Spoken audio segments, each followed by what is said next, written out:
días, madre, paso a paso. Su pregunta al doctor Machuca sobre el dolor en el hombro. Bueno, ¿cómo yo puedo saber, doctor, si poseo el síndrome del hombro doloroso? Ok, muchísimas gracias, doctor Machuca. El síndrome del hombro doloroso. Primero, ¿qué es eso?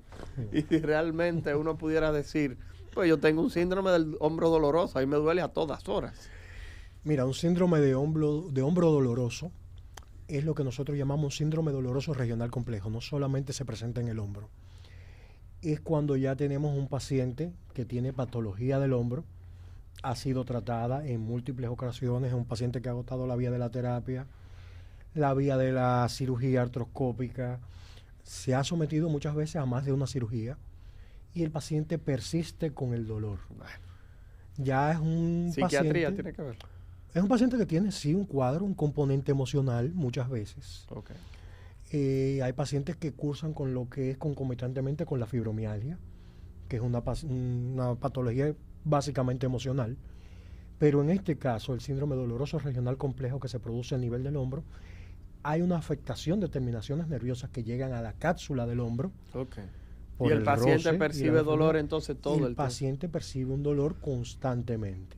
Okay. Un paciente que posicionalmente puede sentir alivio del dolor, pero no desaparece ese dolor. Wow, excelente. Buenos días, madre, paso a paso su pregunta al doctor Abraham Machuca, ortopeda, por favor. Buen día, me gustaría saber en cuáles casos la fisioterapia puede ayudar a mejorar el dolor en los hombros. Muchas gracias, excelente pregunta, doctor. ¿Cuándo usted le dice a los pacientes que le duele el hombro? Váyase para terapia y déjeme quieto. Mira, realmente no déjeme quieto, pero okay. Todos los pacientes con patología del hombro, ya sea que vayan a cirugía o no, deben de ir acompañados de un proceso de terapia de rehabilitación. Los pacientes que no llevan cirugía, desgarros grado 2 hacia abajo, patologías inflamatorias puramente, inflamatorias del bíceps, llevan terapia de rehabilitación. Ahora, pacientes que van a cirugía llevan un componente de rehabilitación porque la reintegración del paciente es más rápida cuando el músculo está en un tono adecuado. Eso me lo va a dar la rehabilitación. O sea, está recomendado la rehabilitación previa al acto quirúrgico y posterior al acto quirúrgico. Excelente. Buenos días, madre, paso a paso su pregunta al doctor Abraham Machuca, por favor. Buenos días, doctor. Me gustaría saber cómo pueden hacer los jóvenes peloteros hoy en día para cuidar la salud del hombro o mejorar en esta parte. Wow, mira qué pregunta, Abraham, bastante buena. Esa es una pregunta muy, muy buena y es muy frecuente aquí. Vamos arriba.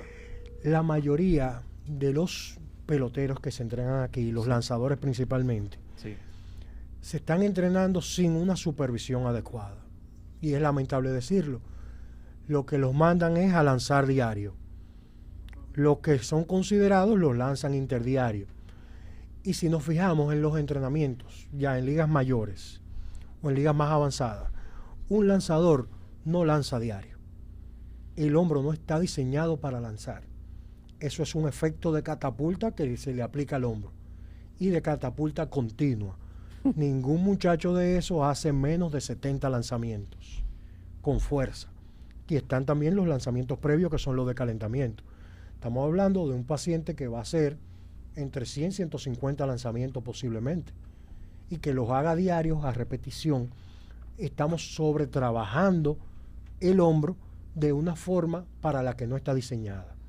La afectación principal de eso es el tendón de la porción larga del bíceps, que es la que nos va a dar el efecto del lanzamiento. No solamente se puede afectar eso, también el codo por la posición para darle el efecto al lanzamiento. Sea curva, sea slider, lo que sea que se quiera lanzar, el efecto viene desde el codo, no desde el hombro. El hombro te va a dar la fuerza del lanzamiento. Okay, excelente. Entonces la recomendación sería que tengan un poquitito. Lanzamiento, reposo, 3 a 4 días, lanzamiento. Puede hacer calentamientos en el interín, pero no lanzamientos de fuerza diario. Excelente. Muy buenos días, madre, paso a paso su pregunta al doctor Abraham Machuca, ortopeda, por favor. Sí, buenas. Yo quiero saber si el hombro y el cuello duelen en situaciones de tensión o estrés. ¿Cuál sería un tratamiento adecuado? Ok, muchísimas gracias, Abraham. Eso es una pregunta buena, porque la gente dice, me siento el cuello y el hombro como pesado. Y la gente habitualmente tiende a reconocer la parte de la tensión. Entonces a eso nosotros nos referimos como cervicobraquialgia. Ok. Bien, la cervicobraquialgia no es una patología per se del hombro, sino que está más originada en el cuello. Ahora, ¿por qué nos duele el hombro? ¿Por qué nos duele el brazo y hasta la mano cuando nos duele el cuello? El origen de los nervios que van a estimular el hombro, codo y mano está en el cuello, que es el plexo braquial. Esa tensión en el cuello nos puede provocar cierre de los canales de salida de las raíces nerviosas y ese cierre nos va a provocar una sensación dolorosa que se va a transmitir por todos los cables eléctricos, que son los nervios, hasta las terminales que van a estar a nivel del hombro, codo y la mano. Ok, vamos a tomar la siguiente llamada. Muy buenos días, madre paso a paso. Su pregunta al doctor Abraham Machuca, ortopeda, por favor. Buenas, ¿qué tan grave debería ser una lesión en el hombro o qué debería verse comprometida para conllevar a una cirugía? Wow, doctor, mire qué pregunta más buena, porque la realidad es, ¿en qué momento yo digo ya, me tengo que operar? O sea, ya de verdad este dolor que tengo no es un dolor no normal, porque usted sabe que después de los 40 uno le duele todo, pero uno dice, bueno, este dolor es de cirugía. ¿Cuándo uno decide ir a cirugía? Eso no es una decisión propia del paciente, ¿bien? Okay. La decisión del paciente es ir al médico a que te evalúe. La evaluación es la que va a dictarte cuándo vamos a cirugía. Okay. Porque tengas el dolor, como es una sensación subjetiva, propia tuya, no te puedo decir te voy a llevar a cirugía. Tengo que ver cuál es el grado del daño tisular, o sea, el daño per se que tiene el hombro, que lo vamos a ver después de la evaluación física e imagenológica. Ahora, ¿cuándo un paciente puede decir voy a cirugía? Los pacientes que tienen luxaciones recidivantes, luxaciones a repetición. Lo que estábamos hablando ahorita, que se le sale el hombro a cada rato. Esos son pacientes eminentemente quirúrgicos. Y ya los pacientes que tienen luxaciones que son inveteradas. ¿A qué me refiero con inveteradas? Vamos a ver. Paciente con una luxación que nunca se trató, se quedó afuera el hombro y el paciente por miedo a que le dieran un alón o a que lo llevaran a quirófano nunca fue a llevar el hombro a su lugar.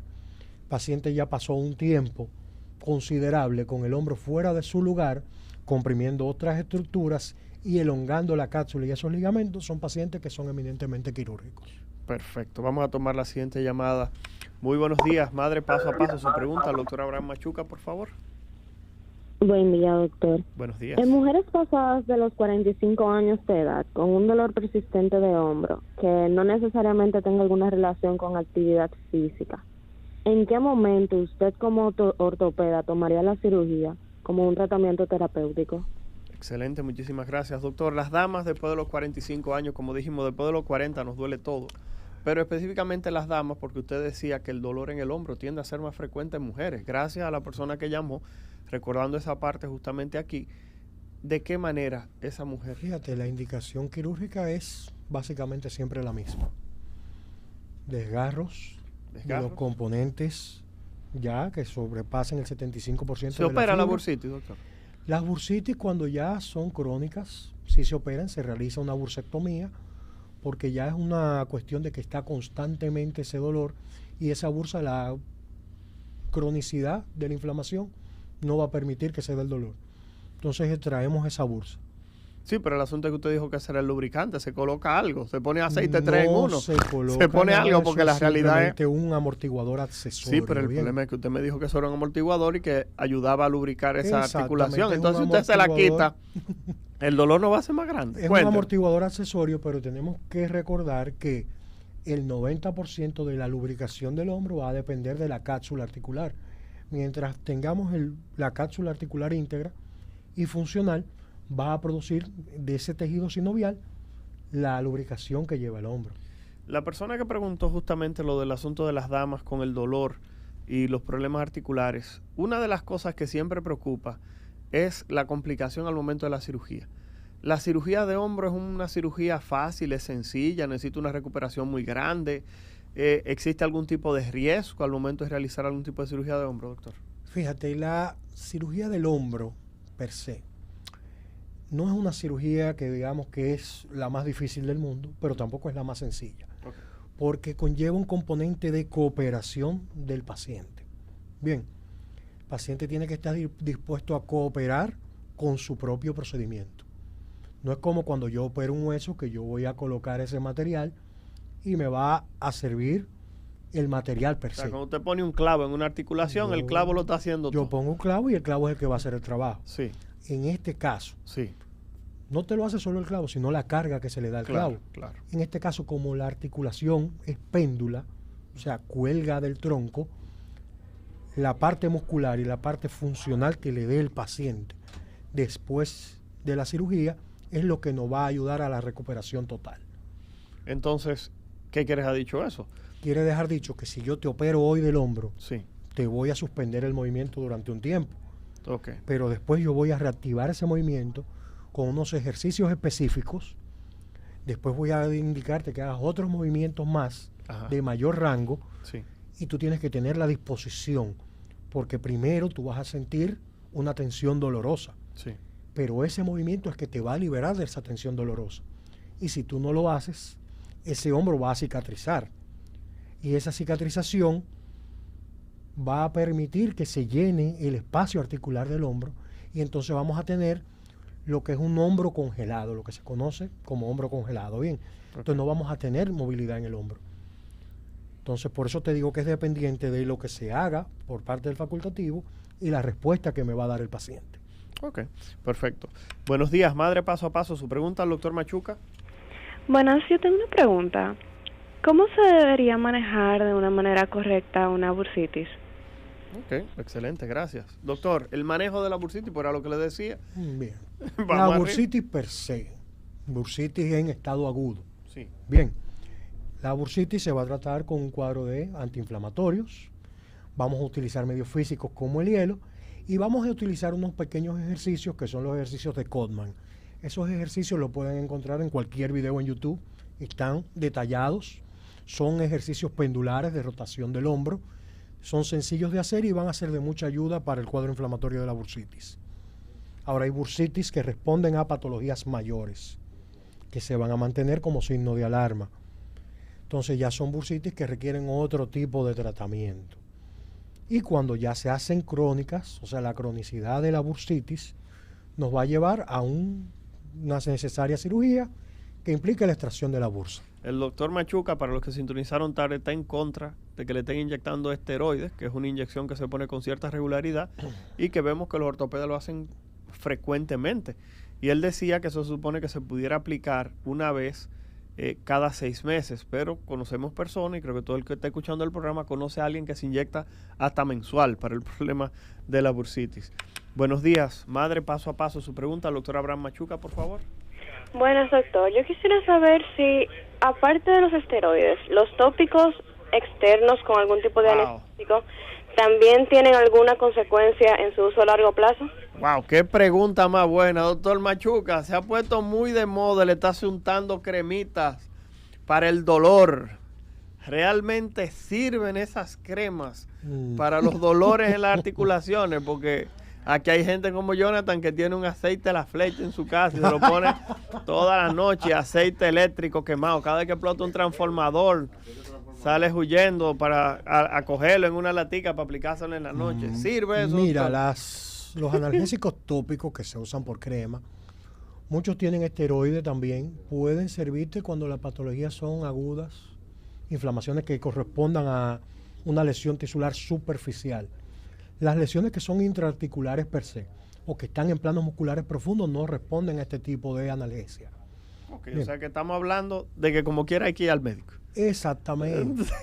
Como quiera hay que ir al médico. Porque la realidad es eso. Y el aceite eléctrico quemado sirve para algo. Mira, porque te repito, el dominicano sale huyendo de que explota un transformador con una latica para recoger su aceite y ponerse en las articulaciones. Yo he visto muchas cosas raras. Okay.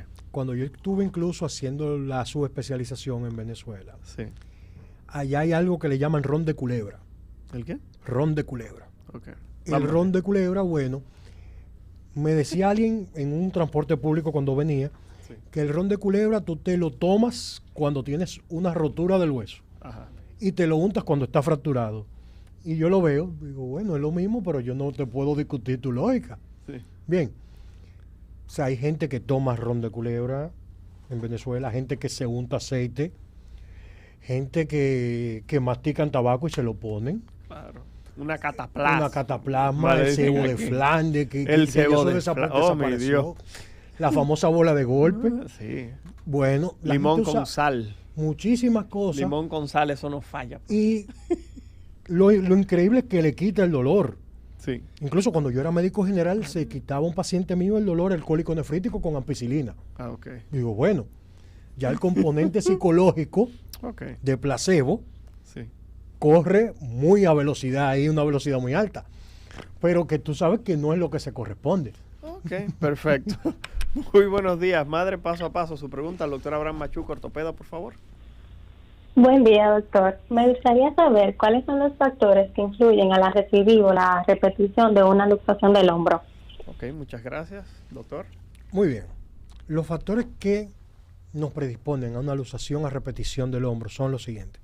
Cuando tenemos una primoluxación, o sea, la primera luxación, y no le damos el tratamiento adecuado, una luxación primaria, después de la reducción de la luxación, o sea, llevarlo a su sitio, la articulación, lleva un periodo de inmovilización que puede variar de 15 a 21 días.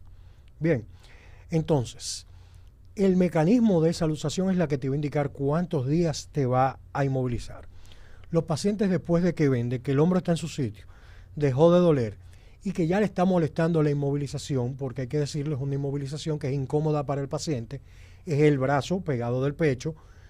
Muchas veces no se pueden higienizar el área, el olor no es agradable, entonces el paciente se incomoda con eso, se retira la inmovilización, va a provocar que ese péndulo, la gravedad, juegue en contra de una cápsula que está inflamada y se repita la luxación. Y ya después de que se repite la luxación, tenemos lo que es un daño ligamentario que nos va a predisponer a los daños subsecuentes y a las luxaciones subsecuentes. Perfecto. Muy buenos días. Madre paso a paso. Su pregunta al doctor Abraham Machuca, por favor.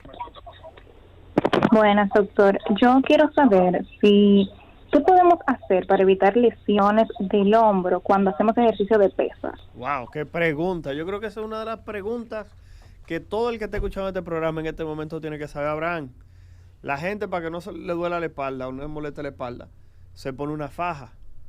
Pero lamentablemente para el hombro como que no hay nada, creo yo. ¿Hay algo que pueda hacerse para evitar dañarse el hombro cuando uno va al gimnasio? El hombro se estabiliza a partir de la musculatura, básicamente. Explícame. Entonces, los estabilizadores del hombro son los músculos del manguito rotador. Supraespinoso, infraespinoso, subescapular y redondo menor. Está bien. ¿Cómo no se lesiona? Dile a la gente. Están estabilizados, o sea, lo que nos estabiliza son esos 4 músculos. Sí. La condición muscular es la que nos va a estabilizar eso. Entonces, mucha gente va al gimnasio, va a hacer ejercicio de hombro y tu peso máximo son 50 libras en el hombro, tú empiezas con 30. Error garrafal. Okay. No empieces nunca en las cifras que tú manejas. Empieza por cifras bajas, calienta la musculatura, empieza 5 o 10 libras de peso, haces los movimientos de calentamiento, después que está adecuado el músculo, entonces empiezas con tu ciclo de ejercicios. Porque si no tenemos un calentamiento adecuado, empezamos desde el frío a hacer el ejercicio, ya tú vas a tener una predisposición para el desgarro de cualquiera de los 4 músculos. Wow, o sea que ya usted escuchó, para que no se dañe el hombro haciendo ejercicio, tienes que hacer un proceso de calentamiento generalmente con bajo peso y posteriormente entonces se va incrementando. Exacto. ¿Cuántas repeticiones más o menos, Abraham, tú crees que serían adecuadas? Mira, repeticiones de calentamiento, 3 repeticiones con ciclos de 10 a 15 repeticiones. 3 ciclos de 5 a 10 repeticiones. Y es un ejercicio. 3 ciclos de 10 repeticiones son ya bajo son los peso. ejercicios que uno hace. Sí, pero acuérdate. Buenos días, madre paso a paso. Su pregunta al doctor Abraham Machuca, por favor. Sí, buenos días, Juana Calderón de este lado. Hola, Juana, cuéntenos, jovencita, ¿qué pregunta tiene para el doctor Machuca? Sí, doctor, usted nada más tiene que ver con hombro, porque yo tengo problema en la espalda completa. No, muchísimas gracias. ¿Alguna pregunta que le quieras hacer, Juana, al doctor sobre ese dolor de espalda? Sí, quiero su número antes de todo, por favor. No, muchísimas gracias. Ya que usted lo pidió, vamos a darlo en el aire. Doctor Machuca, si usted pudiera darle su teléfono, por favor. Para comunicarse conmigo al número 809-977-8805. Repítelo de nuevo, por favor. 809-977-8805. Perfecto. El doctor lo va a repetir de nuevo y vamos a dar las redes sociales del doctor para aquellas personas que estén interesadas. Doctor, nos quedan exactamente 3 minutos, pero yo quiero hacer una pregunta rápida. La artroscopía del hombro, que es ese procedimiento quirúrgico para reparar los problemas en el hombro, que es metiendo una camarita y que es menos invasivo. ¿Cuánto tiempo dura una persona luego de hacerse una artroscopía para poder reintegrarse a su trabajo? Porque sabemos que hoy en día uno no se puede alejar mucho de lo que es su fuente laboral. ¿Cuánto tiempo dura esa recuperación que una persona pueda regresar al trabajo? Bien, siendo un procedimiento mínimamente invasivo, sí, va a depender básicamente de las lesiones que se traten. Pero una artroscopía simple, el paciente va a tener de 1 mes a 1 mes y medio de tiempo de recuperación. El diablo, o sea, que hay que durar de 1 mes y medio sin poder usar el hombro. No, puede usar el hombro. Ok. Pero el tiempo de recuperación para ver un resultado satisfactorio completo es de 1. Sí, pero ¿en cuánto tiempo se pudiera reincorporar al trabajo? Podemos reincorporarlo después del mes. Después del mes. O sea que tiene que tener tener actividades de elevación del hombro sobre el nivel de la misma articulación. Ok, pero eso que les ha dicho que él puede mover su hombro sin levantar nada. Exactamente. Claro, si en su trabajo no implica movimientos repetitivos de una articulación, como pacientes que trabajen en zona franca o que hagan carga. En el supermercado poniendo exactamente cosas en la goma. Estamos hablando de trabajo de oficina. Bien. Exacto. Ok, perfecto. Vamos a tomar la última llamada. Buenos días, Madre Paso a Paso. Su pregunta al doctor Abraham Machuca, por favor. ¿Qué puede causar el uso prolongado de las inyecciones de cortisona? Excelente, doctor. Lo que estamos diciendo ahorita, pero hay gente asustada que usted dijo que la cortisona daña las articulaciones. Bien, el uso prolongado de cortisona, de corticosteroides, va a provocar un daño tisular en la superficie articular, va a dañar el cartílago a largo plazo. Ese uso de esteroides prolongado también puede provocar lo que es la necrosis vascular de la cabeza del fémur. O sea, hay un daño del tejido óseo y del tejido cartilaginoso de la articulación de la cadera. Aparte de que ya hay daños metabólicos y daños que pueden provocar el aumento, una subida de peso brusca por el uso continuo de este tipo de medicamentos. Perfecto. Señores, estamos llegando al final de Madre Paso a Paso. Gracias a todas las personas que se tomaron su tiempo para escuchar este programa, para hacer sus llamadas, presentar sus inquietudes. Señores, como dice Nasira Santana, no olviden abrazar a sus hijos, decirle que los quieren y siempre un postrecito. Doctor Machuca, sus teléfonos nueva vez un poco más despacio para aquellas personas que tengan algún tipo de inquietud sobre los problemas articulares. Nos pueden contactar en el número 809-977-8805 y por redes sociales a través de Instagram, @tuortopeda. Repito, @tuortopeda.